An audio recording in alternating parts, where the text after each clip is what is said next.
எபிரேயர் 9வது அதிகாரம் 15, 16 வசனத்தை வாசிப்போம்.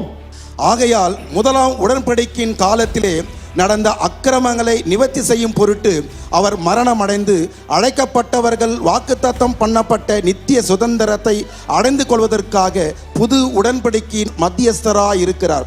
ஏனென்றால் எங்கே மரண சாசனம் உண்டோ அங்கே அந்த சாசனத்தை எழுதினவனுடைய மரணமும் உண்டாக வேண்டும். எங்கே மரண சாசனம் உண்டோ அங்கே அது எழுதினவரின் மரணமும் உண்டாக வேண்டும். ஆகவே தான் இயேசு சிலுவிலே மரித்தார். ஏன் மரித்தார் என்றால் அவர் மரிக்கும் முன்பதாக அநேக வாக்குத்தத்தங்களை சொன்னார். இந்த வாக்குத்தத்தங்கள் எல்லாம் நிறைவேற வேண்டும் என்றால் அவர் சிலுவையில் மரிக்க வேண்டியதானது. மரித்த பிறகு அவரே உயிரோடு எழுந்து அந்த மரண சாசனத்தை நிறைவேற்றக்கூடிய அந்த பாக்கியத்தையும் அவர் பெற்றிருக்கிறார். அந்த மரண சாசனத்தின்படி உனக்கு புதிய உடன்படிக்கையின் ஆசீர்வாதங்களை சுதந்திரங்களை உனக்கு தருகிறேன் என்று ஆணையிட்டு கொடுத்தார். கர்த்தருக்கு மகிமை உண்டாவதாக.